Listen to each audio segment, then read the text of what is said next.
Hello everyone, आज हम करने जा रहे हैं इंटरनेशनल न्यूज़ और इंटरनेशनल रिलेशंस जून मंथ के 4 मैगजीन से प्रतियोगिता दर्पण, GK today, vision and current affairs from दृष्टि आईएएस। तो आई होप आपकी प्रिपरेशन अच्छे से हो जाए बिकॉज इसमें हम आपको ट्रिक्स भी प्रोवाइड करेंगे सारी न्यूज़ कवर करने के लिए। करते हैं हम प्रतियोगिता दर्पण के वर्ड दिस मंथ से, ठीक है। सबसे फर्स्ट न्यूज़ आती है, ये है India BrahMos cruise missile beef up Philippines self defence system. यानी कि हम इसमें ब्रह्मोस मिसाइल के बारे में पढ़ेंगे और फिलीपींस के सेल्फ डिफेंस सिस्टम में उन्होंने ये ब्रह्मोस मिसाइल ऐड की है, उससे रिलेटेड ये न्यूज़ है। अभी देखो ब्रह्मोस मिसाइल क्या है। It is a medium range stealth ramjet supersonic cruise missile, यानी कि सुपरसोनिक क्रूज मिसाइल है and it can be launch from submarine ships. देखो कहीं से भी लॉन्च कर दी जाएगी, इसलिए काफ़ी अच्छी मिसाइल है, ठीक है। अब ब्रह्मोस की एक पिक्चर देख लो आप, ठीक है। ये है ब्रह्मोस मिसाइल। अब इससे एक दो चीज़ें और आ जाती हैं, जैसे कि इंडिया का एम्बेसडर फिलीपींस में कौन है, शंभू कुमारन, ठीक है। शंभू कुमारन जो है वो इंडिया के फिलीपींस एम्बेसडर हैं एंड ही अनाउंस्ड, उन्होंने अनाउंस किया कि India BrahMos supersonic cruise missile will be beefed up, it will beef up Philippines defence system, ठीक है। उन्होंने बायलैटरल एग्रीमेंट किया है and mister Kumaran said in a webinar on the Philippines India's new Indo Pacific partner. उन्होंने क्या बनाया इसे, India का न्यू इंडो पैसिफिक पार्टनर बनाया है इसे, ठीक है। नेक्स्ट इसमें देखो और कुछ इंपॉर्टेंट है नहीं, नीचे इसमें देख लेते हैं। Philippines has accepted Indian BrahMos aerospace private limited proposal worth, अब देखो इसमें अमाउंट लिखा हुआ है कि कितने का है ये प्रपोजल वगैरह, ठीक है। और एक और चीज़ है, ठीक है, इसमें क्या है, Philippines were also given clarification on the accidental BrahMos missile launch recently. अब देखो रिसेंटली क्या था, ब्रह्मोस मिसाइल का जो एक लॉन्च हो गया था एक्सीडेंटली, उससे रिलेटेड कहाँ पे हुआ था, पाकिस्तान में हुआ था, ठीक है। तो वहाँ के लिए उन्होंने क्या किया, क्लैरिफिकेशन दे दिया है। नेक्स्ट इसके बाद जो न्यूज़ आती है वो आती है, Russia suspended from United nation human Rights council, ठीक है। ये बहुत बेसिक सी बात है क्योंकि रशिया क्या कर रही है अभी, एक यूक्रेन के साथ वॉर में है, ठीक है। Russia membership to the Human Rights Council was suspended, ठीक है। अप्रैल 7 को क्या कर दिया गया, ये सस्पेंड कर दी गई है। अब इसके साथ एक और न्यूज़ आ जाती है कि 2011 में लीबिया की मेंबर स्टेट मेंबरशिप वाली भी जो है सस्पेंड कर दी गई थी। नेक्स्ट इसके बाद न्यूज़ है कि देखो new prime minister of Pakistan, ठीक है। New prime minister of Pakistan कौन है, शाहबाज शरीफ, ठीक है। ये शरीफ इंसान है, इसलिए अब ये नए प्राइम मिनिस्टर बने हैं। इससे पहले वाले जो थे वो बहुत शरीफ नहीं थे। और ये कौन से हैं, 23rd प्राइम मिनिस्टर बने हैं, ठीक है। 23rd prime minister of Pakistan. Next इसके बाद न्यूज़ है श्रीलंका की। श्रीलंका ने एक अपनी डेब्ट डिफॉल्ट के बारे में बताया 51 मिलियन की, ठीक है। 51 बिलियन, बी से है बिलियन की, ठीक है। और ये किसने अनाउंस किया है, प्रेसिडेंट गोटबाया राजपक्षा, यानी कि उस टाइम पे इसके प्रेसिडेंट कौन है, प्रेसिडेंट गोटबाया राजपक्षा। इनका नाम तो राज के पक्ष में है पर इनके टाइम में जितनी भी चीज़ें हुई हैं वो राज के पक्ष में नहीं हुई हैं, तो ऐसे आप इनका जो है नाम याद कर सकते हैं। नेक्स्ट इसके बाद यूके के प्राइम मिनिस्टर के बारे में है, Boris Johnson visits India first time. अब देखो यूके के प्राइम मिनिस्टर का नाम आप इसमें याद रख लो, बोरिस जॉनसन, और कुछ याद करने की ज़रूरत नहीं है इसमें। नेक्स्ट न्यूज़ है यूके एंड रवांडा डील, ठीक है। अब हम पहले देखो यूके तो सबको पता ही रहता है कहाँ पे है, पर अब हम इसमें ये भी देखेंगे कि रवांडा कहाँ पे है। अब ये देखो ये क्या है, रवांडा, या फिर ऑफिशियली इसको क्या बोला जाएगा, रिपब्लिक ऑफ रवांडा, ठीक है। ये कहाँ पे है, ये अफ्रीका में है, ठीक है। अफ्रीका के ईस्टर्न साइड पे है। अब इसके अगल बगल के एरियाज देख लेते हैं, बुरुंदी, ठीक है, और युगांडा, रवांडा, ठीक है। युगांडा देखो और फिर हाँ देखो इसके लेफ्ट साइड पे क्या है, डेमोक्रेटिक रिपब्लिक ऑफ कॉन्गो, ठीक है। रवांडा का नाम भी यही है, डेमोक्रेटिक रवांडा, ठीक है। अब इसके बारे में हम थोड़ा सा देख लेते हैं इस कंट्री के बारे में। इसका कैपिटल क्या है, कीगली, ठीक है। इसका कैपिटल क्या है, कीगली, और करेंसी क्या है, रवांडा फ्रैंक, ठीक है। बस इतना याद रखना है आपको। ये कहाँ पे है, ईस्ट ऑफ अफ्रीका के साइड पे है and where the African Great Lakes region and south east African coverage, वहाँ पे लेक्स वगैरह हैं काफ़ी कवर्ड। बस इतना ही याद रखना है आपको। कैपिटल क्या है, कीगली, रवांडा की कीगली, ठीक है। रवांडा तो जा रहे हैं पर रवांडा में कौन सी गली जाएँ, ऐसे याद रख लेना आप लोग। And currency Rwandan Frank, Frank है बहुत यहाँ के लोग, ऐसे याद कर लेना। अब कुछ इनकी डील के बारे में देख लेते हैं। जो रवांडा डील है, ठीक है, ये क्या है, मेमोरेंडम ऑफ अंडरस्टैंडिंग है दो गवर्नमेंट्स के बीच में। अब इस डील में क्या होगा, Rwanda will commit to take in asylum seekers who arrive in the UK, यानी कि यूके में जितने असाइलम सीकर्स आते हैं उनको क्या करेगा, रवांडा ले लेगी, ठीक है, using illegally facilitated and unlawful cross border migration. जो कोई भी ऐसे आता है उनको रवांडन गवर्नमेंट ले लेगी और ये इनकी डील है। नेक्स्ट न्यूज़ है, नए फ्रेंच प्रेसिडेंट बने हैं, ठीक है। French president Macron wins election for second 5-year terms, ठीक है। अब मैक्रोन कैसे याद रखोगे, तो पहले तो इनका पूरा नाम देख लो, फ्रेंच प्रेसिडेंट इमैनुअल मैक्रोन, ठीक है, मैक्रोन। अब मैक्रून एक डिश होती है, मैं आपको एक बार दिखा देती हूँ, ठीक है, मैक्रून्स क्या होते हैं उससे आप याद कर लेना। अब ये देखो, ये है मैक्रून्स, ठीक है, जनरली इसको केक बोला जाता है, ठीक है। ये मैक्रून्स क्या होता है, स्मॉल केक्स एंड बिस्किट्स होते हैं। और इसमें ये देख लो, इनका ओरिजिन क्या है, इटली का है, फ्रांस का नहीं है, बट देखो उनका नाम मैक्रून है तो ऐसे आप याद कर सकते हो। नेक्स्ट इसके बाद है US defence secretary Lloyd Austin, ठीक है। किसने, लॉयड ऑस्टिन ने क्या किया है, वेपन समिट कहाँ पे किया है उन्होंने, जर्मनी में किया है, ठीक है। जर्मनी में यूएसए ने अपना वेपन समिट किया है। बस इस पे देखो, यूएस डिफेंस सेक्रेटरी का नाम एक बार देख लो, लॉयड ऑस्टिन। और क्या याद रखना है, the meeting of 40 countries, 40 country की मीटिंग हुई थी US Ramstein air base in Germany, ठीक है, यहाँ पे हुआ था। And after Russian foreign minister, Russia के जो फॉरेन मिनिस्टर है Sergei Lavrov accuse Ukraine of only pretending to negotiate a ceasefire and warned of a real risk of a new world war. उसके बाद इन्होंने क्या किया, weapon summit किया। Next इसके बाद है यूएनजीए एडॉप्टेड रिजोल्यूशन वीटो। अब हम इसमें सबसे पहले यूएनजीए के बारे में पढ़ लेते हैं, यूनाइटेड नेशन जनरल असेंबली, उसके बाद हम आगे की न्यूज़ कवर करेंगे। देखो, about United nation general assembly के बारे में हम लोग देख लेते हैं, ठीक है। ये 6 प्रिंसिपल ऑर्गन्स है यूनाइटेड नेशन का, one of the 6 principal organs, ठीक है। अब इसका करेंटली क्या सेशन चल रहा है, 76 सेशन चल रहा है। और सबसे इंपॉर्टेंट देखो, इसके जो प्रेसिडेंट है वो याद रखना, अब्दुल्ला शाहिद, ठीक है। और हेडक्वार्टर्स कहाँ पे हैं, ये 2 चीज़ें याद रखना बहुत ज़रूरी है, ठीक है। क्या है वो 2 चीज़ें, प्रेसिडेंट कौन है, अब्दुल्ला शाहिद, और हेडक्वार्टर्स कहाँ पे है, न्यूयॉर्क, यूनाइटेड स्टेट्स में। अब देखो, उससे इम्पॉर्टेंट चीज़ आ जाती है कि इसके फंक्शंस क्या है, असेंबली के फंक्शंस क्या है। सबसे पहला फंक्शन देखो कि क्या है, ये अप्रूव करती है क्या, बजट, ठीक है, फाइनेंशियल असेसमेंट से रिलेटेड। देन इसके बाद क्या करती है, नॉन परमानेंट मेंबर्स को क्या करती है, इलेक्ट करती है, सिक्योरिटी काउंसिल से रिलेटेड। फिर इसके बाद क्या करती है, रिकमेंड करती है general principle of cooperation for maintaining international peace, यानी कि जनरली ये क्या है, रिकमेंडेशन वाला काम है इनका। फिर इसके बाद क्या है, डिस्कस करती है any questions relating to international peace and security. फिर इसके बाद क्या करते हैं, रिकमेंडेशन किस चीज़ से रिलेटेड, स्कोप ऑफ चार्टर और affecting the power and function of any organ of the United nation. काफ़ी जनरल असेंबली नाम है इसका, बट काफ़ी इंपॉर्टेंट काम है इसका, ठीक है। देन बाकी क्या आप देख लेना, consider reports from the Security council, security बहुत ज़रूरी है। Recommendations for piece settlement of any situation that might empire friendly relations, ठीक है। रिकमेंडेशन, पीस सेटलमेंट से रिलेटेड रिकमेंडेशंस, ठीक है। अब हम इसके न्यूज़ को कवर करते हैं। यूनाइटेड नेशन जनरल असेंबली ने क्या अडॉप्ट किया है, कंसेंसस से resolution for the use of veto power, ठीक है। वीटो पावर किस लिए, by any P5 country on 26 April 2022। The resolution title standing mandate for a General Assembly debate when a veto is cast in the Security Council, ठीक है। अगर कोई veto जो है वो सिक्योरिटी काउंसिल में कास्ट किया गया है उससे रिलेटेड है। And moved by Liechtenstein and was co-sponsored by 82 other countries. While veto reform has long been discussed, the move appears to have been triggered by the Russian invasion of Ukraine. अब देखो, अभी recent में United Nations के कोई भी काम होंगे तो वो मोस्टली किससे रिलेटेड होंगे, यूक्रेन वगैरह से रिलेटेड होंगे, ठीक है। अब जो इम्पॉर्टेंट न्यूज़ आ जाती है कि वो रिजोल्यूशन क्यों बनाया गया था। रिजोल्यूशन इसलिए बनाया गया था ताकि डिस्करेज किया जा सके Russia use of its veto power over Moscow has exercised more than any other permanent member of the UN Security Council, ठीक है, इन द रिसेंट पास। यानी कि रशिया ने अपना वीटो कई बार यूज़ किया है, उससे रिलेटेड क्या है, ये रिजोल्यूशन पास किया गया था। नेक्स्ट इसके बाद न्यूज़ है कि देखो, न्यूज़ क्या है, इसको इंडिया को डेजिग्नेट कर दिया गया है, ठीक है, अ country of particular concern bye USCIRF।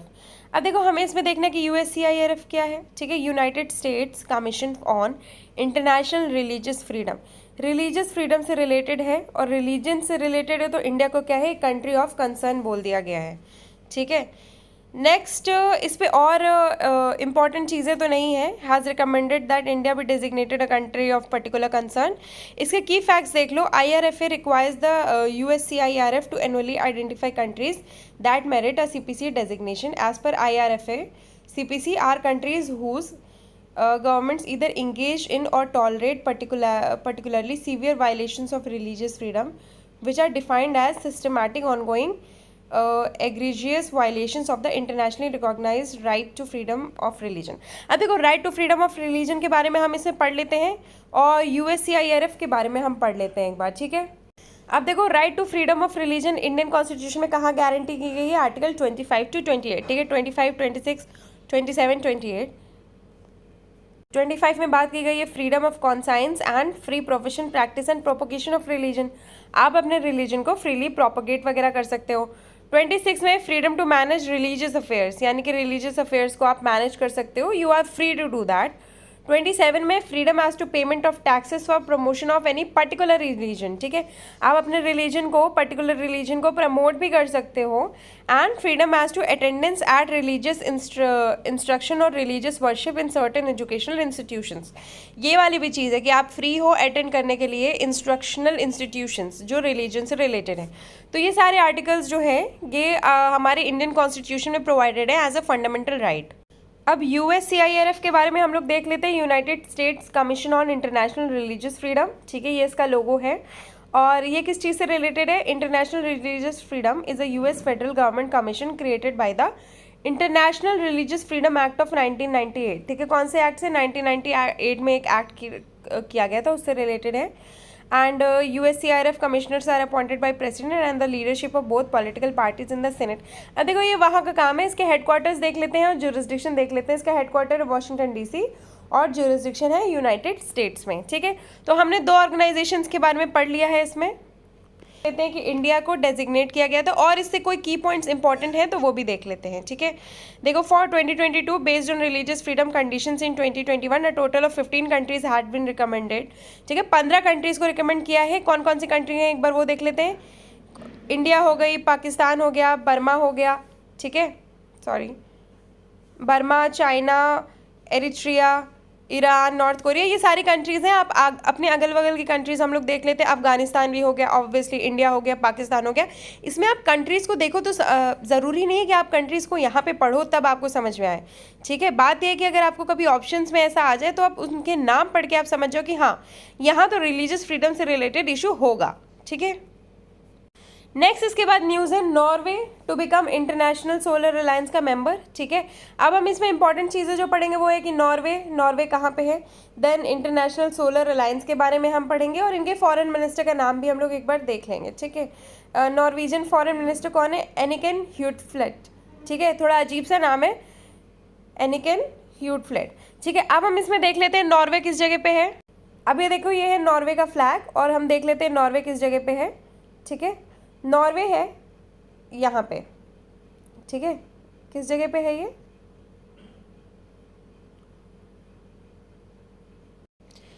ये देखो यहाँ पे है नॉर्वे, ठीक है। इसके बगल में क्या है? स्वीडन है, फिनलैंड है, डेनमार्क है और यहाँ पे आइसलैंड है, ठीक है। तो ये कौन सी कंट्री हो गई? ये हो गई एक स्कैंडिनेवियन कंट्री, ठीक है। काफ़ी ऊपर है ये और का स्ट्रक्चर देख लो एक बार। ये है नॉर्वे, एक अलग से पोर्शन निकला हुआ है, वहाँ पे है नॉर्वे, ठीक है, एकदम एक्सट्रीम पे है। अब हम इसका फ्लैग एक बार देख लेते हैं। ये है नॉर्वे का फ्लैग, एक तरह से प्लस साइन है, ठीक है, और रेड ब्लू एंड वाइट से है। देखो फ्लैग भी हमें कंट्रीज़ के याद होने बहुत ज़रूरी है। नेक्स्ट इसके बाद क्या है? इसकी कैपिटल क्या है? ऑस्लो है, ठीक है, ऑस्लो। और करेंसी है नॉर्वेजियन क्रोन, ठीक है। इंडिया की जैसे इंडियन रूपी, नॉर्वे की है NK, नॉर्वेजियन क्रोन। अब हम ये देख लेते हैं ईसा क्या है? इंटरनेशनल सोलर अलायंस, ठीक है। ये क्या है? 106 कंट्रीज़ की अलायंस है। मोस्ट बीइंग देख लो, most being sunshine countries which lie either completely और partly between the Tropic of Cancer and the Tropic of Capricorn, ठीक है। इसके डायरेक्टर कौन है यहाँ के? अजय माथुर है। और देखो और हेडक्वार्टर्स कहाँ पे है? गुरुग्राम में है। मथुरा में बहुत धूप आती है इसलिए वहाँ के अलायंस के लिए अजय माथुर को बनाया गया है, ऐसे याद रख लेना, ठीक है। नेक्स्ट इसके बाद है Russia stops gas supply to 2 NATO nations. 2 NATO nations कौन कौन से हैं? नाटो के बारे में हम लोग एक बार इसमें देख लेंगे, ठीक है। और मेंबर्स कौन कौन से? पोलैंड एंड बुल्गारिया, ठीक है। उनको and threaten to do the same to other countries, यानी कि उन्होंने अपनी गैस सप्लाई बंद कर दिया। अब रशिया की गैस सप्लाई के बारे में भी हम लोग देख लेंगे और नाटो कंट्रीज़ के बारे में भी हम लोग एक बार पढ़ लेते हैं। अब नाटो के बारे में क्या है? नॉर्थ अटलांटिक ट्रीटी ऑर्गेनाइजेशन, ठीक है। यानी कि नॉर्दर्न एरिया में जितनी अटलांटिक कंट्री है उनकी कोई ट्रीटी है, उनका कोई ऑर्गेनाइजेशन है, उससे रिलेटेड है ये। और इंटर गवर्नमेंटल मिलिट्री अलायंस है ये। देखो ये याद रखना कि ये मिलिट्री अलायंस है, यानी कि आपको कभी कुछ दिक्कत होगी मिलिट्री से रिलेटेड तो हम आपकी सहायता करेंगे, ठीक है। अब ये कब फाउंड की गई थी? वॉशिंगटन डीसी, यूनाइटेड स्टेट्स में। हेडक्वार्टर्स क्या है? बेल्जियम, ब्रुसल्स एंड बेल्जियम, ठीक है। बीबी से है, ब्रुसल्स स्प्राउट्स आपने देखा होगा, एंड बेल्जियम चॉकलेट आपने देखी होगी, ठीक है। तो स्प्राउट्स और चॉकलेट का तो कोई मेल नहीं है, पर वहाँ पे इसके हेडक्वार्टर्स हैं। फाउंडर्स कौन कौन से हैं? USA, France, UK, Norway, Italy, Canada, Denmark, ठीक है। बहुत सारे फाउंडर्स हैं। और देखो इंडिया इसका मेंबर नहीं है, बस यही बात है, ठीक है। तो हमने नाटो देख लिया है। अब हम इसके बाद देखते हैं दूसरी चीज़, यानी कि रशियन गैस सप्लाई। अब देखो रशिया के गैस सप्लाई से रिलेटेड क्या है कि देखो रशिया बहुत ज़्यादा वॉल्यूम में फॉसिल फ्यूल्स भेजता है यूरोपियन कंट्रीज़ को। 2021 में it was the largest exporter of oil and natural gas to European Union and 40% of the gas consumed in European Union came from Russia. यानी कि बहुत इंपॉर्टेंट पार्ट प्ले करता है natural gas से related Russia, और वही अगर वो बंद कर देगा तो बहुत प्रॉब्लम हो जाएगी यूरोपियन यूनियन में।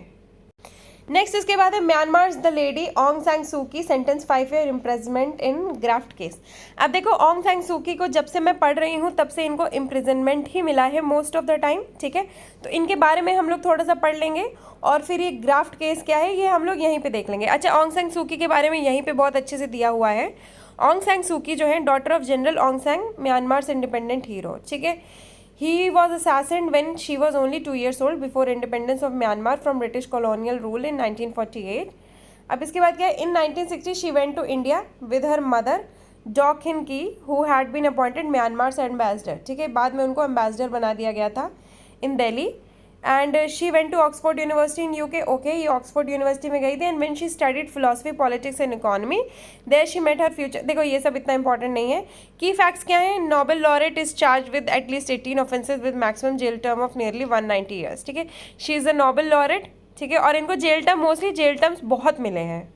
नेक्स्ट इसके बाद न्यूज़ है external affairs minister of India visits Dhaka, ठीक है। अब ये इंपॉर्टेंट इसमें चीज़ें हो जाएंगी, ढाका कहाँ पे है, एक्सटर्नल मिनिस्टर कौन है अपने, ठीक है। अब देखो हमारे जो एक्सटर्नल मिनिस्टर हैं वो है एस जयशंकर, ठीक है। शंकर जी जो थे वो बहुत विद्वानी थे, ठीक है। तो शंकर जी ना कहीं भी विजिट कर सकते थे, इसलिए उनको एक्सटर्नल अफेयर्स मिनिस्टर बोल देते हैं। शंकर जी देखो काफ़ी पावरफुल हमारे इंडियन माइथोलॉजी में माने जाते हैं, तो उनको एज एन एक्सटर्नल अफेयर्स मतलब क्या है कि उनको एज अ मतलब उनके नाम से एसोसिएट कर सकते हैं हम, एक्सटर्नल अफेयर्स मिनिस्टर, ठीक है। अब नेक्स्ट इसके बाद इसके की फैक्ट्स देख लेते हैं। मीटिंग में S Jaishankar and prime minister Hasina discussed issues related to bilateral ties between the two countries as well as regional and global issues, ठीक है। दोनों कंट्रीज के बीच में रीजनल और ग्लोबल इश्यूज के बीच में इन्होंने क्या किया? विजिट किया। एज सच और ज़्यादा कुछ इंपॉर्टेंट नहीं है। हमारे एक्सटर्नल मिनिस्टर एस जयशंकर का नाम याद रख लीजिएगा। इसके बाद जो इंपॉर्टेंट न्यूज़ आ जाती है वो ये है कि Indonesia ban palm oil to export, ठीक है।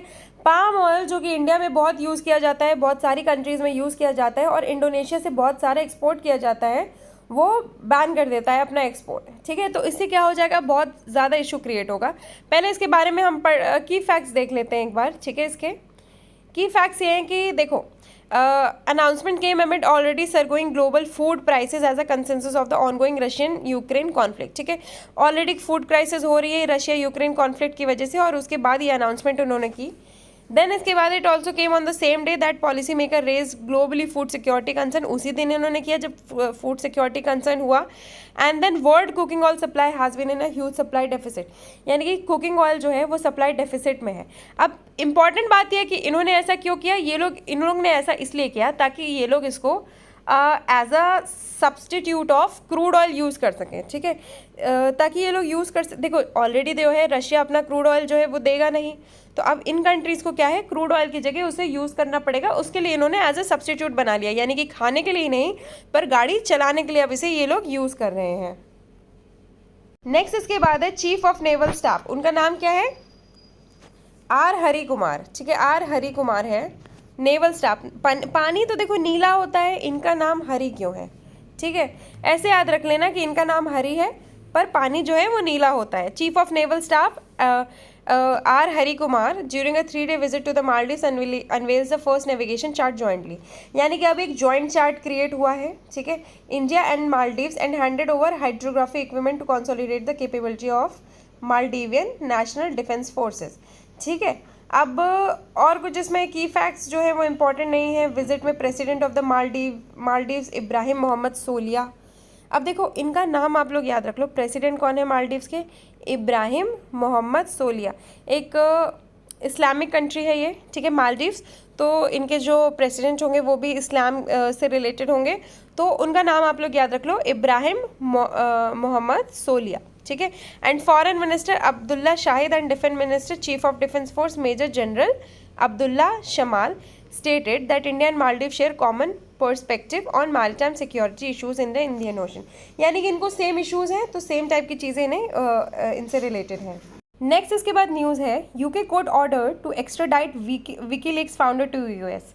अब हम इसमें ये पढ़ेंगे कि विकीलीक्स का फाउंडर कौन है, ठीक है, और यूके कोर्ट ने ऐसा ऑर्डर क्यों किया है।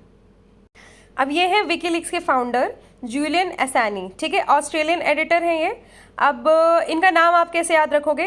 देखो असैसिनेशन का मतलब आपको पता ही होगा, ठीक है, और विकीलीक्स किसी की कोई बात लीक करके, ठीक है, उसका करियर या फिर उसके फ्यूचर चीज़ों को असैसिनेट करना, ठीक है, इससे आप जूलियन असैनी के नाम को विकीलीक्स से एसोसिएट कर सकते हो। देन इनके बारे में और एज सच और कुछ इंपॉर्टेंट नहीं है। अब हम देखते हैं कि इससे रिलेटेड इशू क्या है। अब देखो इनसे रिलेटेड इशू ये है कि ही फेसेस 18 चार्जेस। इनके ऊपर चार्ज लगा हुआ है कि he is accused of conspiring to hack government computers, ठीक है, कि इन्होंने गवर्नमेंट कंप्यूटर्स वगैरह को हैक किया हुआ है and breaching the espionage act when WikiLeaks published confidential military and diplomatic documents, ठीक है, कि इन्होंने कुछ डिप्लोमेटिक डॉक्यूमेंट्स वगैरह जो है वो पब्लिश कर दी हैं अपनी वेबसाइट पे, इसकी वजह से इन पे 18 चार्जेस लगे हैं। तो और ज़्यादा इससे इंपॉर्टेंट न्यूज़ है नहीं। UK court order to extradite WikiLeaks founder, इनके बस नाम याद कर लो, ठीक है, जूलियन असैनी। और चलो इसके बाद ये प्रतियोगिता दर्पण की वर्ड से रिलेटेड न्यूज़ कंप्लीट होती है। नेक्स्ट इसके बाद हम स्टार्ट करते हैं जीके टुडे की न्यूज़।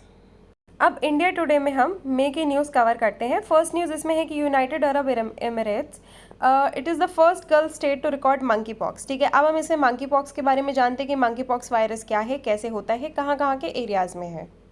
अब हम देखते हैं मंकी पॉक्स क्या है। मंकी पॉक्स जो है वो वायरल है, ठीक है, viral zoonosis with symptoms similar to those seen in the past in smallpox patients, ठीक है। और मंकी पॉक्स कहाँ पे प्राइमरली अकर किया है? सेंट्रल एंड वेस्ट अफ्रीका, ठीक है।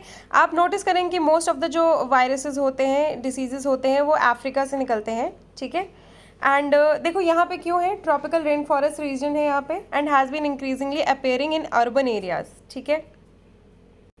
अब मंकी पॉक्स जो है वो अकर कैसे होता है? देखो it is transmitted to humans through close contact with an infected person और एनिमल और with material contaminated with the virus, ठीक है। अब इससे ज़्यादा इन्फॉर्मेशन ज़रूरी नहीं है, हम इसके उस पर चलते हैं न्यूज़ पे। और एक और चीज़ है इसमें, it is a zoonotic disease, ठीक है, यानी कि जानवरों से इंसानों में फैलती है, इंसानों से इंसानों में नहीं फैलती है। तो यूएई बिकेम द फर्स्ट, यानी कि इसका ओरिजिन जो है वो एनिमल से होता है, बट हाँ ट्रांसमिट ये एनिमल टू ह्यूमन हो सकती है। अब इसके जो न्यूज़ है, UAE became the first gulf country to record case of monkeypox.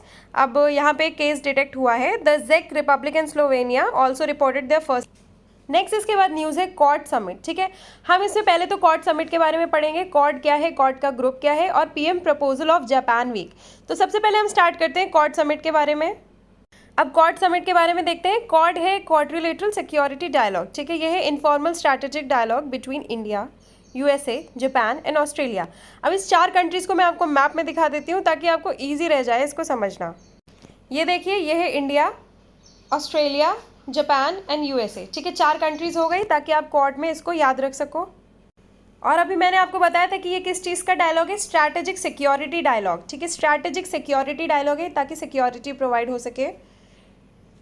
अब हमारे प्राइम मिनिस्टर ने इधर प्रपोज क्या किया है, हमारे प्राइम मिनिस्टर ने इधर जापान वीक प्रपोज किया है to celebrate Japan contribution to India's development journey, ठीक है।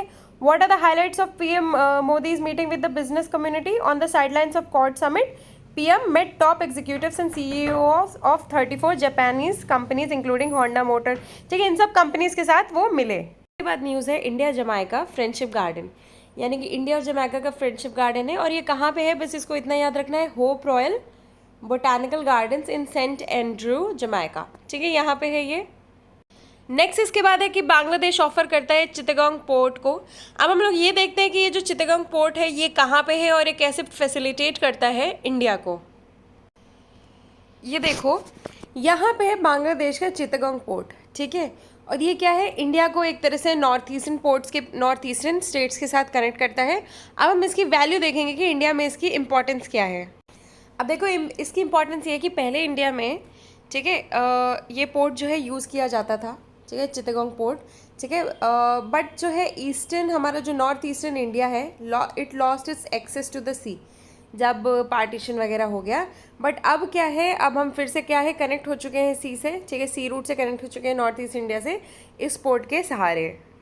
इसके साथ साथ और क्या चीज़ हुई है, प्राइम मिनिस्टर ने 2021 मार्च में क्या किया है, इंडिया और बांग्लादेश के बीच में एक मैत्री सेतु ब्रिज इनॉग्रेट किया है। क्या इनॉग्रेट किया है, मैत्री सेतु ब्रिज, ठीक है, and it was built over the Feni river, FENI, Feni river, and reduce the distance between Tripura और चिटागोंग पोर्ट के बीच में इन्होंने क्या किया है, एक डिस्टेंस रिड्यूस किया है।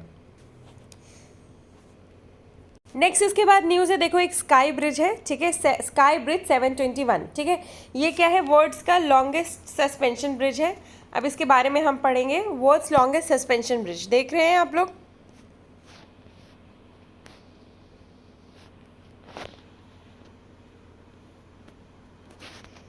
ये क्या है, वर्ल्ड का लॉन्गेस्ट सस्पेंशन ब्रिज है, ठीक है, एंड इसकी लेंथ है 516 मीटर्स लॉन्ग, ठीक है, ये कितना है, 516 मीटर्स लॉन्ग है।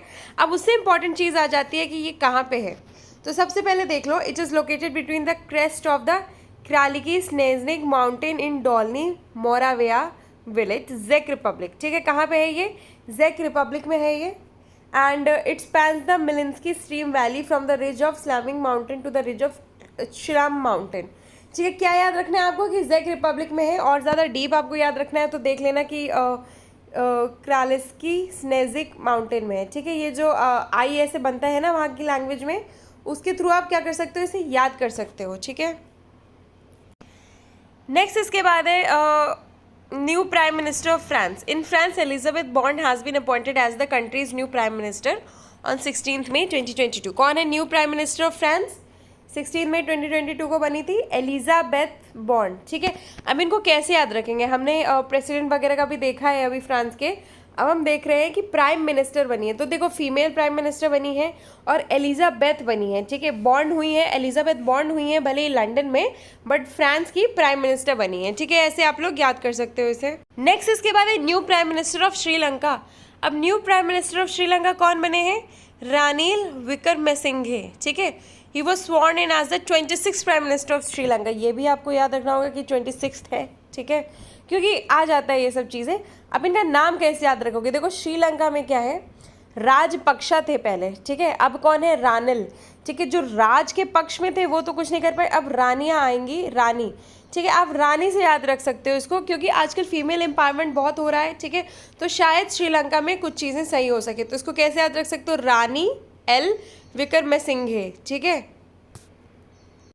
नेक्स्ट इसके बाद न्यूज़ है association of Asian election authorities, जिसमें इंडिया को इलेक्ट किया गया है new chair of the Asian association election association authorities का 2022 से 2024 तक। अब हम सबसे पहले इस अथॉरिटी के बारे में पढ़ेंगे। अब देखो AAEA के पढ़ने के पहले हम ये लोग ये देख लेते हैं कि इसका ऑब्जेक्टिव क्या है, ऑब्जेक्टिव से हम इसके आगे फॉरवर्ड कर सकते हैं। तो देखो ये क्या करती है, प्रोवाइड करती है एशियन रीजन्स को for sharing experiences and best practices among election authorities. अब देखो हमें जब भी कोई चीज़ इंप्रूव करनी होती है तो हम अपने मेथड्स क्या करते हैं, शेयर करते हैं एक दूसरे से। वैसे ये लोग बोल रहे हैं कि इलेक्शन को बेटर करने के लिए, किस चीज़ के लिए, ताकि गुड गवर्नेंस अच्छी हो सके, ठीक है, गुड गवर्नेंस और डेमोक्रेसी अच्छी हो सके, उसके लिए आप अपने क्या है एक दूसरे से एक्सपीरियंसेस शेयर करोगे। अब हम इसके AAEA के बारे में पढ़ लेते हैं। ये कब बना था, 1998 में बना था, in pursuance of the resolution pass by participants of the symposium on Asian elections, ठीक है। अब देखो इसमें कितने कंट्रीज हैं, currently 20 Asian election monitoring bodies are member of AAEA, ठीक है, 20 है। Election commission of India is a founder member किसका, EMB ऑफ द AEA, ठीक है, इसका AAEA का एक EMB है, ठीक है, उसका फाउंडिंग मेंबर है, and also served on the executive board of the AAEA as the vice chair during 2011 to 13 and chair during 14 to 16, ठीक है। यहाँ पे क्या है, चेयर किया गया है। अब इससे कनेक्ट में क्या है, एक और इम्पॉर्टेंट न्यूज़ आ जाती है कि इलेक्शन कमीशन ऑफ इंडिया क्या है, ठीक है, क्योंकि हम लोग लॉ के पर्सपेक्टिव से भी बहुत ज़्यादा पढ़ रहे हैं और आपकी पॉलिटी से कवर होगी, तो इलेक्शन कमीशन ऑफ इंडिया के बारे में एक बार पढ़ लो। ये क्या है, एक कॉन्स्टिट्यूशनल बॉडी है, ठीक है, that upholds the value of equality, equity, impartiality, independence ensured in the Indian constitution, ठीक है। हमें इलेक्शन कमीशन के बारे में ये पता चल चुका है। अब हम देखते हैं कौन से पार्ट में। It is in part 15 of the Indian constitution. हम लोग भले ही 18 साल में, ठीक है, 18 साल में इलेक्शन कर सकते हैं पार्टिसिपेट, पर ये क्या है, 15वें पार्ट में है ये, ठीक है, इतना याद रखना। नेक्स्ट इसके बाद है article 324 to 329 of the constitution deals with the powers, functions, tenure, eligibility, etcetera of commission and the members, ठीक है। आप ये समझ जाओ कि देखो 324 सबसे इंपॉर्टेंट है, ठीक है, 3 2 4, ठीक है, 2 3 4 ऐसे भी कर सकते हो, 2 बीच में, 3 लेफ्ट में, 4 राइट में, ठीक है, ऐसे याद कर सकते हो आप लोग, क्या 2 बीच में, 3 लेफ्ट में और 4 राइट में। ये हो गया आपका इलेक्शन कमीशन का, ठीक है। And the members of election commission of India are appointed by the president of India based on the recommendation by the prime minister. Next इसके बाद न्यूज़ है नॉर्थ आयरलैंड प्रोटोकॉल के बारे में, ठीक है। नॉर्थ आयरलैंड प्रोटोकॉल कोई एक ऐसी चीज़ है जो मतलब अभी रिसेंटली आई है, और ये प्रोटोकॉल किसके बाद आया है, जब यूनाइटेड किंगडम ने क्या लगाया है, ब्रेक्सिट लगाया है, ठीक है। आप लोग एक बार चाहो तो ब्रेक्सिट के बारे में पढ़ सकते हो, ये ट्रेड पर्पसेस से रिलेटेड है। वैसे ही क्या किया है, नॉर्थ आयरलैंड जो कि इनकी कंट्री है यहाँ पे, नॉर्थ आयरलैंड, ठीक है, उन्होंने लगाया है कि अब हम भी अपना जो चीज़ें हैं इधर से उधर भेजने के लिए हम लोग भी कुछ प्रोटोकॉल्स लगाएंगे, उसी से रिलेटेड है ये।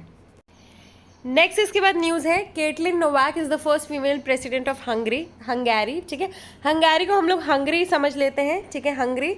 और कैटलिन को हम लोग कैसे याद रखते हैं, कैट, ठीक है, बिल्ली, ठीक है, बिल्ली जो होती है हमेशा भूखी होती है, ठीक है, वैसे ही Katalin Novak is the new president of Hungary. Next इसके बाद न्यूज़ है Yoon Suk Yeol is the new president of South Korea. South Korea क्या है, हम लोग अच्छा वाला कोरिया है, ठीक है, वैसे हम लोग जानते हैं साउथ कोरिया को। अब हम इसके न्यू प्रेसिडेंट का नाम कैसे याद रखेंगे। अब देखिए इनके नाम में क्या आता है, SNK आता है, ठीक है, यून SK योल, यानी कि साउथ कोरिया योल, यून साउथ कोरिया योल, ऐसे हम लोग याद कर सकते हैं इनका नाम साउथ कोरिया से, ठीक है। तो अगर आप इनका नाम कहीं लिखा हुआ देखेंगे तो शॉर्ट में तो कोई लिखेगा नहीं, यून सूक योल, SK योल, ऐसे आप लोग याद कर सकते हैं इनका नाम। नेक्स्ट इसके बाद न्यूज़ है रशिया की विक्ट्री डे के बारे में, ठीक है, यानी कि May 9 को रशिया का जो है विक्ट्री डे सेलिब्रेट किया जाता है। अभी विक्ट्री डे किस लिए है, इट इज़ टू सेलिब्रेट या फिर commemorate Soviet Union's role in defeating Nazi Germany in world war 2, ठीक है, समझ में आ गया आपको कौन सा है ये, May 9, ठीक है, world war 2, and it was first celebrated in 1965 under Soviet leader Leonid Brezhnev, ठीक है, इनके अंडर में किया गया था। आप May 9 याद कर सकते हो, 9 मई को, ठीक है, और लियोनिड ब्रेजनेव को भी याद कर सकते हो, वर्ल्ड वॉर 2 भी आप इससे रिलेट कर सकते हो और उसके बारे में पढ़ सकते हो। नेक्स्ट इसके बाद एक डायनासोर से रिलेटेड न्यूज़ है कि apex predator dinosaur has been discovered by Argentine palaeontologist, ठीक है। ये कौन होते हैं, पेलियोंटोलॉजिस्ट, ये वो होते हैं जो डायनासोर्स के बारे में वो करते हैं, स्टडी करते हैं, ठीक है, पेलियोंटोलॉजिस्ट। अब ये आप कैसे याद रख सकते हो, काफ़ी एक टीवी सीरीज़ थी, ठीक है, फ्रेंड्स, उसमें रॉस पेलियोंटोलॉजिस्ट था, ऐसे याद कर सकते हो। अब और भी चीज़ें इससे रिलेटेड है, देखो एक तो अर्जेंटीन में फाइंड किया गया ये, और इसका नाम क्या है, इसका नाम देख लो आप, मेप मैक्रोथोरैक्स, ठीक है, मेप मैक्रोथोरैक्स, ठीक है, ये मिनी थोरैक्स नहीं है, ये मैक्रोथोरैक्स है, ये बड़ा है। हम स्टार्ट करते हैं दृष्टि की इंटरनेशनल रिलेशन से रिलेटेड न्यूज़ के बारे में। हमने इंटरनेशनल कवर किया है, अब हम इंटरनेशनल रिलेशंस करेंगे 2 मैगजीन से। अब इसमें सबसे पहले न्यूज़ आती है India Nordic countries bilateral talks, ठीक है। अब देखो इसमें हम सबसे पहले देखेंगे नॉर्डिक कंट्रीज कौन सी हैं और ये बायलेटरल टॉक्स का इशू क्या है। अब देखो ये है नॉर्डिक कंट्रीज, ठीक है, ये कौन कौन सी हो गई, आइसलैंड, ठीक है, नॉर्वे, स्वीडन, फिनलैंड, डेनमार्क, ठीक है, कितनी हो गई, 1 2 3 4 5, ठीक है, टोटल 5 कंट्रीज़ हो गई। अब इसका बैकग्राउंड देख लेते हैं एक बार, ठीक है, नॉर्डिक कंट्रीज़ का। ये लोग क्या करते हैं, देखो ये कंट्रीज़ हैं नॉर्डिक कंट्रीज़, ये लोग देखो काफ़ी नॉर्थ में है, ठीक है, इसलिए इनको नॉर्डिक कंट्रीज़ बोला जाता है। मोस्ट ऑफ द टाइम क्या है, बर्फ़ से ढकी रहती हैं ये कंट्रीज़। तो इंडिया ने क्या किया है, इंडिया ने इन्वाइट किया है नॉर्डिक कंट्रीज़ को, किस चीज़ के लिए, investing in the blue economy sector specially in Sagarmala project, ठीक है। अब हम देखेंगे सागरमाला प्रोजेक्ट क्या है। अब देखो सागरमाला से आपको ये लग रहा होगा कि ऐसा कुछ ब्रिज बनाने का है या ऐसा कुछ है, ऐसा कुछ भी नहीं है। सागरमाला प्रोजेक्ट एक बार इसको पढ़ लो, किस चीज़ का इनिशिएटिव है? To enhance performance of countries logistic sectors, ठीक है, यानी कि लॉजिस्टिक सेक्टर को इन्हांस करने के लिए है। अब देखो क्या क्या डिस्कशंस हुए हैं इस मीटिंग में, उसके बारे में देख लेते हैं। सबसे पहला हुआ है डेनमार्क के साथ। क्या डिस्कशन हुआ है डेनमार्क के साथ? कि वाइड रेंज ऑफ इश्यूज़, कई सारे इश्यूज़ इन्होंने डिस्कस किए। एक बार बैठक हुई है, एक तो यूक्रेन वॉर के बारे में, इंडो यूरोपियन यूनियन के बारे में, फ्री ट्रेड डील से रिलेटेड बात हुई है, and agreed to further strengthen the green strategic partnership with a focus on green hydrogen, ठीक है, ग्रीन हाइड्रोजन से रिलेटेड इनके बीच में बात हुई है। नेक्स्ट इसके बाद है इंडिया नॉर्वे के बारे में क्या बात हुई है, ठीक है, उन्होंने किस बारे में डिस्कस किया है? Potential for deepening engagement in areas like blue economy, renewable energy. तो ओवरऑल देखा जाए तो रिन्यूएबल एनर्जी से रिलेटेड बात हुई है, green hydrogen, solar and wind project से रिलेटेड बात हुई है। अब देखो ग्रीन हाइड्रोजन से रिलेटेड बात हुई है तो आप एक बार पढ़ लो ग्रीन हाइड्रोजन क्या होता है। वो मतलब green hydrogen is a better form of hydrogen, ठीक है, जिसमें वेस्टेज या फिर कार्बन डाइऑक्साइड नहीं होती है, ठीक है, वेस्टेज नहीं होती है, तो उससे रिलेटेड है ये। नेक्स्ट इसके बाद है इंडिया स्वीडन से रिलेटेड। इंडिया स्वीडन से रिलेटेड क्या हुआ है? इन्होंने क्या किया है? Jointly launch leadership group on industry transition, ठीक है, led IT industry transition initiative के बारे में इन्होंने डिस्कस किया है। और India Sweden joint global initiative to set up a leadership group on industry transition in September 2019 at the UN climate action summit to help guide the world's heaviest green house gas emitting industries, ठीक है, ये इन चीज़ों के बारे में discuss हुआ है। Iceland क्या है? बहुत ठंडा रहता है। इन्होंने क्या डिस्कस किया है? इकोनॉमिक कॉपरेशन को स्ट्रेंथन करने के लिए डिस्कस किया है, ठीक है, इकोनॉमिक कॉपरेशन को स्ट्रेंथन करेंगे specially in the sectors of geothermal energy, ठीक है। अब उन्हें क्या चाहिए? एनर्जी चाहिए, गर्मी चाहिए, तो ऐसे याद रख लेना जियोथर्मल एनर्जी। बहुत ज़्यादा इसमें डीप में पढ़ने की आज तक ज़रूरत नहीं है। देन इंडिया फिनलैंड के बारे में क्या है? आर्टिफिशियल इंटेलिजेंस से रिलेटेड इन्होंने डिस्कस किया है। नेक्स्ट इसके बाद क्या न्यूज़ है? इंडिया के जो पीएम है he visited to European countries, ठीक है, उन्होंने यूरोपियन कंट्री पे विजिट किया है। अब जिन जिन कंट्रीज़ पे विजिट किया है उनसे रिलेटेड क्या क्या इन्होंने डील वगैरह साइन की, उससे रिलेटेड हम बात करेंगे। अब इन्होंने कब विजिट किया है? यूक्रेन वॉर के ड्यूरिंग दौरान विजिट किया है, और ये है यूरोपियन कंट्रीज़, ठीक है, ये सारी हैं यूरोपियन कंट्रीज़। एक बार इनको डिटेल में देख लो। अब देखो सिग्निफिकेंस ऑफ विजिट देख लेते हैं। इंडिया जर्मनी के रिलेशन से रिलेटेड कि Germany is one of the India's most important partners in Europe, ठीक है, ये तो हमें पता ही है, with deep bilateral relations because of its key role in the European Union, ठीक है। अब वर्ल्ड वॉर 2 के टाइम की भी बात इसमें की गई है। और India and Germany have a strategic partnership since May 2000। And अब देखो सिग्निफिकेंस क्या है? Germany has made key strategic choices in the Russia Ukraine war. India क्या है? डिपेंडेंट थी किस चीज़ पे? रशिया पे फॉर डिफेंस सप्लाईज। तो it will be important for India and Germany to exchange notes on strategic choices, यानी कि स्ट्रैटेजी कैसे बनाए उन सब चीज़ों से रिलेटेड, and moving away from Russia for their respective needs, ठीक है, रशिया से दूर जाना है इनको अपने रिस्पेक्टिव नीड्स से रिलेटेड। कौन से वो नीड्स हैं? डिफेंस सप्लाई वाले नीड्स हैं, ठीक है। नेक्स्ट इसके बाद आता है इंडिया डेनमार्क रिलेशंस। अब इंडिया और डेनमार्क के जो रिलेशंस है उससे रिलेटेड बात होती है। अब देखो इंडिया और अब देखो यहाँ पे हम लोग डेनमार्क ढूंढते हैं। डेनमार्क कहाँ पे है? डेनमार्क है यहाँ पे, देखो ये है डेनमार्क, छोटा सा एक सर निकला हुआ है वो है डेनमार्क, ठीक है, जैसे मुर्गी की गर्दन के ऊपर सर निकला होता है वैसे ही है। वैसे जर्मनी के ऊपर क्या निकला हुआ है? डेनमार्क निकला हुआ है।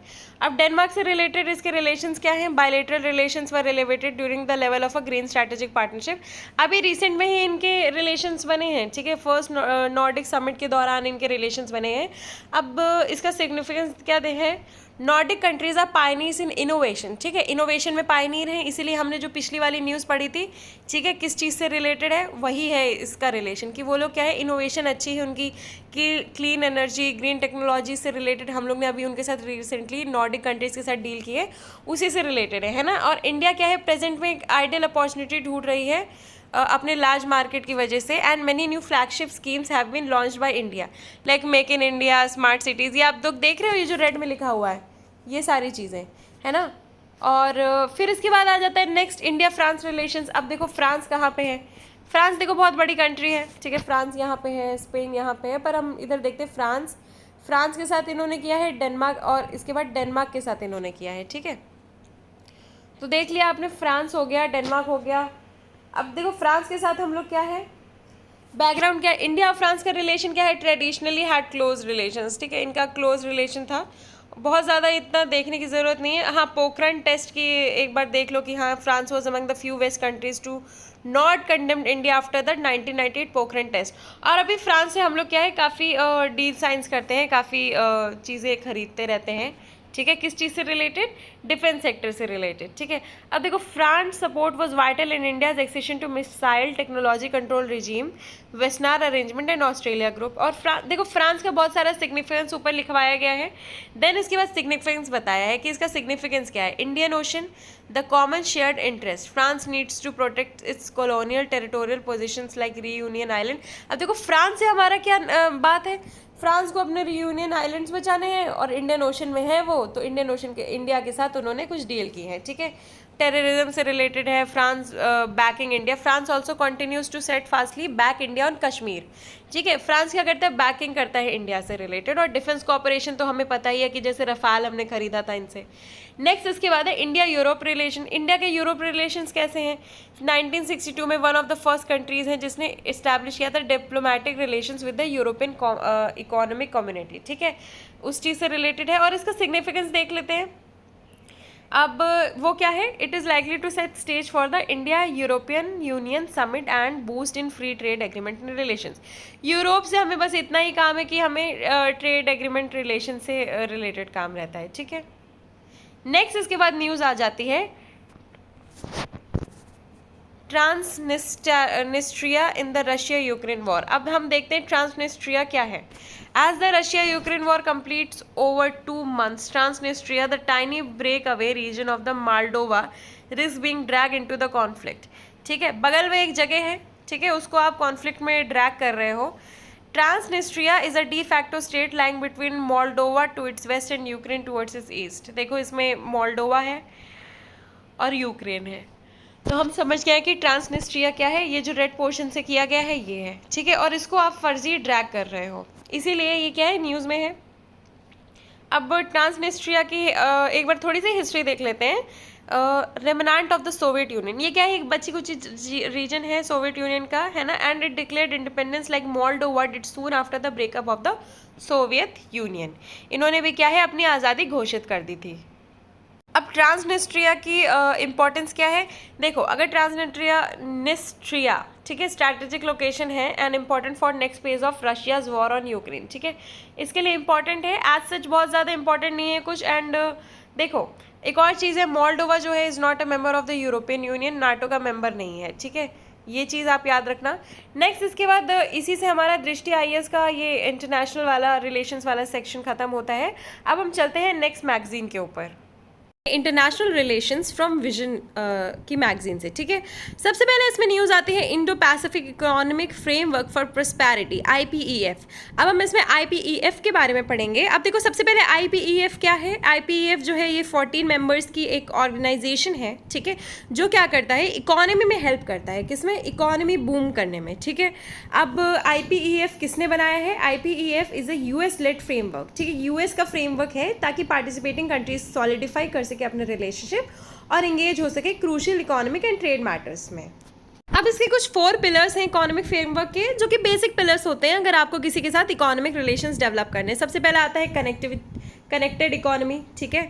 देन इसके बाद आता है रेजिलियंट इकोनॉमी। पहले तो कनेक्टेड इकोनॉमी के बारे में देखते हैं कि देखो, डिजिटल इकोनॉमी और ये सब हाई स्टैंडर्ड कनेक्टिंग वाली चीज़ें, ठीक है। देन इसके बाद आता है रेजिलियंट इकोनॉमी, ठीक है, यानी कि supply chain commitments to create a more resilient economy, यानी कि ईजी हो जाए सारी चीज़ें, सप्लाई चेन अच्छी हो जाए। देन इसके बाद है क्लीन इकोनॉमी, यानी कि क्लीन एनर्जी वगैरह यूज़ करने से रिलेटेड है। और फेयर इकोनॉमी होनी चाहिए, ठीक है, कि टैक्स वगैरह से रिलेटेड जो होनी चाहिए, फेयर चीज़ें होनी चाहिए। नेक्स्ट इसके बाद आता है शंघाई कॉर्पोरेशन से रिलेटेड, यानी कि जो शंघाई का कॉर्पोरेशन है उससे रिलेटेड SCO। देखो, SCO एक बहुत इंपॉर्टेंट ऑर्गेनाइजेशन है, क्योंकि ये किससे डील करती है? ये डील करती है एंटी टेररिस्ट स्ट्रक्चर, मतलब एक टेररिज्म से रिलेटेड डील करती है, यानी कि सिक्योरिटी से रिलेटेड ये सबसे ज़्यादा डील करती है। अब ये कॉर्पोरेशन ओरिजिनली किसने किसने बनाई थी मिलकर के? देखो, ये मैप है आपके सामने। अब इसमें कौन कौन सी कंट्रीज़ आपको दिख रही हैं? रशिया, हाँ रशिया थी इसमें। चाइना भी एक बड़ी कंट्री है, बड़ी कंट्रीज से चलते हैं, ठीक है, उन्होंने भी बनाई थी। फिर इसके बाद कजाकिस्तान, ठीक है, कजाकिस्तान के बाद आ गए आप उज़्बेकिस्तान। देन इसके बाद आते हैं किर्गिस्तान और तजिकिस्तान, ठीक है। इन कंट्रीज़ ने क्या किया था? मिलकर के बनाई थी। फिर इसके बाद इंडिया और पाकिस्तान को बाद में ऐड किया था इस SCO पे, ठीक है। अब हम इसको पढ़ लेते हैं एक बार कि देखो परमानेंट इंटर गवर्नमेंटल ऑर्गेनाइजेशन है, 2001 में शंघाई में फाउंड की गई थी। कहाँ पे? 2001 में शंघाई में, ठीक है। नेक्स्ट इसके बाद क्या है? By Kazakhstan. और ये सब देखो ऊपर की कंट्रीज मैंने आपको बता ही दिया। और 2017 में अस्ताना में इंडिया और पाकिस्तान को स्टेटस दिया गया था फुल मेंबर का, ठीक है, full member of SCO। Then इसके बाद इसके कुछ मेन गोल्स के बारे में बात कर लेते हैं। म्यूचुअल ट्रस्ट वगैरह जो होते हैं स्ट्रेंथन करना आपस में। Then promoting effective cooperation in politics, trade, economic, research, technology and culture, ठीक है।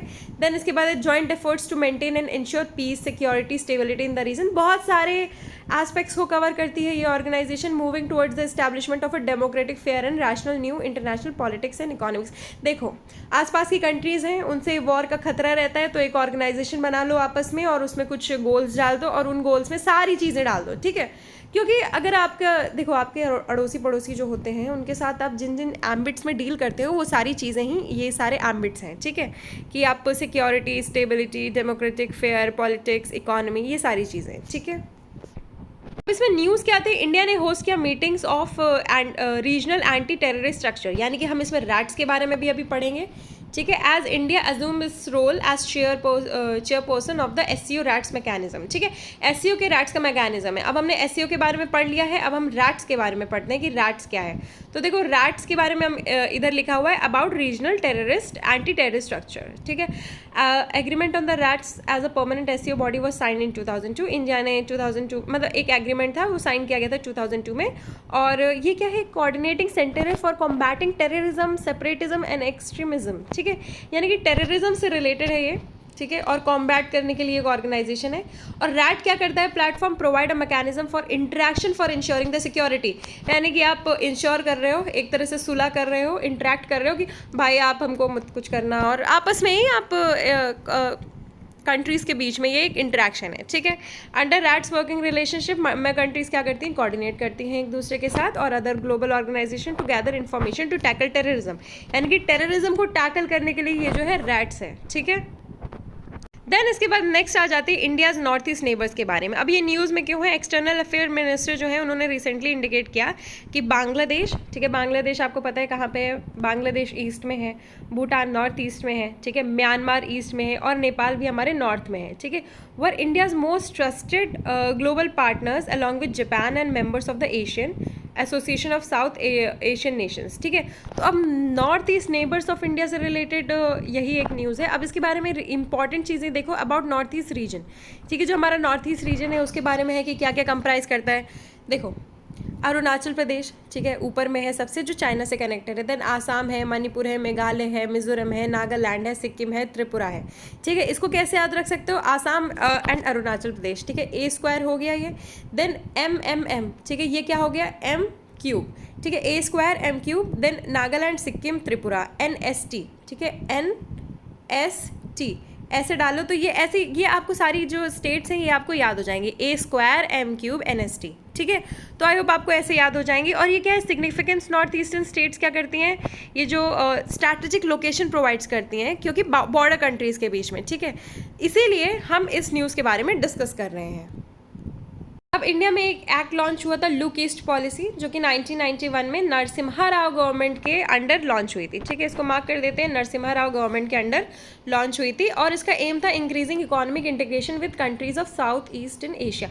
अब देखो एक चिकन नेक वाली सिचुएशन आ जाती है कि एक चिकन नेक है हमारे पास बस, जिससे हम ऐसे नॉर्थ ईस्टर्न स्टेट से कनेक्टेड हैं, तो उसकी वजह से कई बार हम क्या करते हैं? भूल जाते हैं। इसीलिए लुक ईस्ट पॉलिसी लॉन्च की गई थी। और इंडियाज़ एक्ट ईस्ट पॉलिसी जो कि 2014 में लॉन्च की गई थी, वो डिप्लोमेटिक इनिशिएटिव है to promote economic, strategic and cultural relations with the vast Asia Pacific region at different levels. तो इन शॉर्ट इसमें वे फॉरवर्ड क्या बताया गया कि आप जो है ये नॉर्थ ईस्टर्न है, इसके साथ कनेक्टिविटी बढ़ाओ, ठीक है, कॉपरेट करो न्यू एरियाज़ के साथ, कल्चरल लिंकेजेस करो और स्ट्रैटेजिक कॉपरेशन करो, इन्हांसिंग बायलेटरल ट्रेड, ठीक है। ये सब चीज़ें बहुत ज़रूरी हैं, सिर्फ नॉर्थ ईस्ट के साथ नहीं, नॉर्थ ईस्ट स्टेट्स के साथ नहीं, बल्कि नॉर्थ ईस्टर्न कंट्रीज़ के साथ भी। नेक्स्ट इसके बाद आते हैं शॉर्ट न्यूज़ है कुछ, ठीक है, उनको हम लोग जल्दी से कवर कर लेते हैं। शॉर्ट में कुछ न्यूज़ हैं बट इंपॉर्टेंट है, ठीक है। सबसे पहले India and United Arab Emirates comprehensive economic partnership agreement agreement enters into force. देखो सेपा CEPA, ठीक है, ये एक इंडिया और यूनाइटेड अरब एमिरेट्स का एक पार्टनरशिप है। अब इसके बारे में हम पढ़ते हैं 90% of the products exported from India to UAE will attract zero duty, ठीक है, यानी कि 90% प्रोडक्ट्स में आप जीरो ड्यूटी लगाओगे, परमानेंट सेफगार्ड मैकेनिज्म करोगे, ठीक है, इंपोर्ट्स वगैरह हो सके, और automatic registration and marketing authorisation करोगे मेडिसिन से रिलेटेड। आई होप आपको ये चीज़ समझ में आ गई हो कि एक सेपा के बारे में थोड़ा पढ़ लेते हैं। बायलैटरल एग्रीमेंट है, कवर करता है क्या, ट्रेड किस चीज़ में, in goods, services, investment, competition and intellectual property rights, ठीक है, इंटेलेक्चुअल प्रॉपर्टी राइट्स भी कवर करता है ये। नेक्स्ट इसके बाद है इंडिया जर्मनी साइन करती है $10.5 billion green deal to boost clean energy use. अब क्लीन एनर्जी यूज़ का इंपॉर्टेंस क्या है, हम सबको पता है कि अभी जो हम लोग ग्लोबल वार्मिंग की टूवर्ड्स बढ़ रहे हैं उसके लिए क्लीन एनर्जी की इंपॉर्टेंस बहुत ज़्यादा है।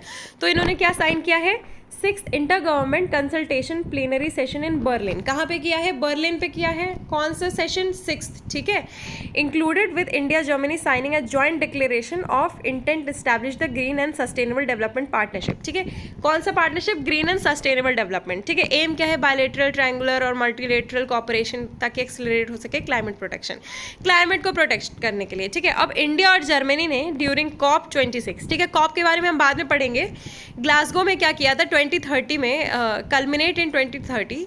देखो इन्होंने बोला था कि हम अपने क्लाइमेट को 2030 तक सही कर लेंगे। दस the joint declaration would help both Nations in achieving their perspective objective. अब देखो दो लोगों का ऑब्जेक्टिव सेम है कि 2030 तक करना है, तो दो लोगों ने क्या किया, एक तरह से एग्रीमेंट बना दिया है। अब ये जो पार्टनरशिप है ये क्या क्या इंक्लूड करेगी, सबसे पहले Indo German green hydrogen road map. देखो ग्रीन हाइड्रोजन की बात कई जगह की गई है ग्रीन हाइड्रोजन रोड मैप के लिए। देन इसके बाद Indo German renewable energy partnership, renewable energy किस चीज़ से रिलेटेड, सोलर से रिलेटेड, ठीक है। देन इसके बाद है light house cooperation on agro ecology and sustainable management of natural resources, natural resources से रिलेटेड है ये, और एग्रो इकोलॉजी से रिलेटेड है। एग्रो क्या होता है, एग्रीकल्चरल वाली चीज़ें होती हैं, ठीक है। Then deepen cooperation in restoring forest landscape, अब फॉरेस्ट को आप बढ़ाओगे तभी कुछ हो जाएगा, सही। Then further collaboration on green energy corridors, ठीक है, ग्रीन एनर्जी कॉरिडोर्स जैसे कि Leh Haryana transmission line and project of carbon neutral Ladakh, ठीक है। अदर इनिशिएटिव्स कौन कौन से हैं देख लो, ग्रीन अर्बन मोबिलिटी और NITI Aayog BMZ dialogue. Next news है सेकेंड इंडिया नॉर्डिक समिट, ठीक है। नॉर्डिक कंट्रीज़ कौन कौन सी हैं हमें पता है, ये नॉर्डिक कंट्रीज़ हम लोग पहले भी स्टार्टिंग में पढ़ चुके हैं, तो आप लोग उसी से याद कर लोगे कि नॉर्डिक कंट्रीज़ कौन कौन सी हैं, ठीक है। और सेकेंड इंडिया नॉर्डिक समिट हुआ था, ठीक है। फर्स्ट कब हुआ था 2018 में स्टॉकहोम में, और सेकेंड कहाँ हुआ है, कोपेनहेगन में, ठीक है। नॉर्डिक कंट्री कौन कौन सी है, Denmark, Norway, Sweden, Finland, Iceland, ये हम लोग पहले भी कर चुके हैं। And also includes Faroe Islands, ठीक है, and Greenland as part of Kingdom of Denmark and Alaska, ठीक है, इतना याद रख लेना। अब इसका प्रिंसिपल फोकस क्या है, ऑन ब्लू इकोनॉमी, ठीक है, इकोनॉमी से रिलेटेड है, blue economy, renewable energy, investment, ये हम लोग ऑलरेडी पढ़ चुके हैं, तो उसी से आप लोग रिलेट कर लेना। नेक्स्ट इसके बाद न्यूज़ है India Denmark to further strengthen green strategic partnership, ठीक है। डेनमार्क के साथ कौन सी पार्टनरशिप कर रहे हो आप, ग्रीन स्ट्रैटेजिक। अच्छा डेनमार्क ये है, आपको मैंने बताया था चिकन नेक की तरह, नेक के आगे जो चिकन का हेड लगा रहता है उस तरीके से डेनमार्क निकला हुआ है। अब India Denmark confirm the aspirations through the GSP to take global leadership in pushing for an ambitious green energy transit, ठीक है, ग्रीन एनर्जी ट्रांसिट से रिलेटेड है ये। इन्होंने देखो 5 ईयर एक्शन प्लान बनाया है, और आउटकम्स हम मीटिंग के देख लेते हैं। India green finance initiative, green finance, green energy, सारी चीज़ों में ग्रीन लगा दो तो वो चीज़ क्या हो जाती है, ठीक है, सस्टेनेबल है, ठीक है। और नेक्स्ट इसके बाद क्या, ICARS is a one health research partnership platform to support the development and implementation of context specific and cost effective solution to tackle anti microbial resistance. अब इसको याद रखना है, आई कार्स, छोटी छोटी कार्स, एंटी माइक्रोबियल, उसको microbe से connect कर लो, ठीक है, तो याद हो जाएगा। देन इसके बाद है Denmark confirm its accession to the global digital health partnership, यानी कि ग्लोबल डिजिटल हेल्थ पार्टनरशिप से भी रिलेटेड है, GDHP, बस उतना पढ़ना है, बहुत ज़्यादा इसको डीप में नहीं करना है। नेक्स्ट इसके बाद न्यूज़ है इंटरनेशनल माइग्रेशन रिव्यू फोरम, ठीक है, IMRF। अब IMRF के बारे में हम लोग पढ़ेंगे, ठीक है, इसमें क्या है, फर्स्ट IMRF जो हेल्ड हुआ है, India also participated under the auspices of general assembly at the United Nation. ठीक है, IMRF जो है it will take place every 4 years beginning in 2022। देखो सबसे पहला है 2022 में हो रहा है, इसलिए आप इसको याद रखना। ठीक है, इंटरनेशनल माइग्रेशन रिव्यू फोरम। अब माइग्रेशन को क्या है, आप रिव्यू करोगे तभी आपको पता चले कि कितने लोग माइग्रेट कर रहे हैं। अब इसका क्या है, it will serve as primarily intergovernmental global platform to discuss and share progress on implementation of all aspects pertaining to migration। अब तुमने एक ऑर्गेनाइजेशन बनाई है माइग्रेशन से रिलेटेड तो सारे एस्पेक्ट्स कवर कर ही लो, बस इतनी सी चीज़ है और इससे ज़्यादा इसमें नहीं करना है। ठीक है, तो इसी के साथ हमारी इंटरनेशनल न्यूज़ खत्म होती है 4 मैगजीन्स के थ्रू। ठीक है, मैंने चारों मैगजीन्स के थ्रू जून की इंटरनेशनल न्यूज़ कंप्लीट करा दी है, इसमें से कोई भी चीज़ आपकी नहीं छूटेगी। और अगर आपको ये वीडियो अच्छा लगता है तो please do like share comment and please do subscribe. Thank you.